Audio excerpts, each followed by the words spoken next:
C'est sur cette parcelle que la mairie de Chirungi veut construire un terrain de foot homologué. Mais pour cela, elle doit déloger ses habitants.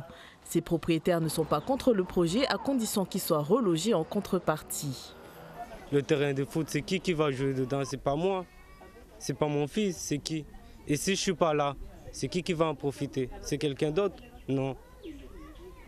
Ça sera que moi et mon fils et le fils de mes voisins qui vont jouer dedans.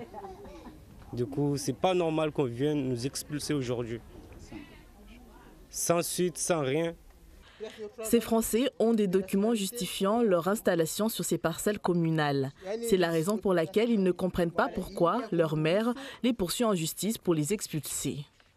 Puisque nous avons des attestations d'occupation de sol qui datent de 2008, qui sont signées par Madame la maire actuelle, Madame Ibrahima Hanima, et pareil, des autorisations pour installer les poteaux pour acheminer le réseau qui datent de 2002.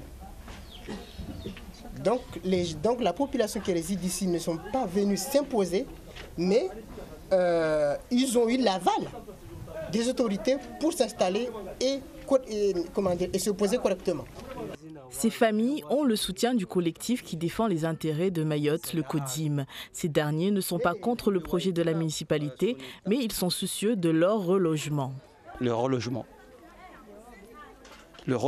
avoir le relogement parce qu'on ne peut pas expliquer, parce que là, la durée de l'expérience de moment devait partir d'ici mois d'avril, parce que les chantiers doivent débuter mois d'avril. Du coup, on est ouvert à la prime magistrate de la commune de venir à table avec la famille et nous, l'équipe de CODIM. La première magistrate de Chirungi rassure, les habitants seront relogés à condition d'être éligibles aux critères demandés par la mairie. Pour ces personnes-là, nous allons avoir 52 logements prochainement, c'est en cours là actuellement. Il y a 32 Sim Koura Green que c'est déjà parti, on espère bien les livrer, allez, on va dire d'ici fin septembre, décembre au plus tard. Donc nous pourrons déjà reloger certaines personnes. C'est pour ça que je les invite à se rapprocher du CCAS de Chirungi pour monter leur dossier, de manière à ce que nous puissions les passer en priorité sur les logements qui vont être livrés là prochainement.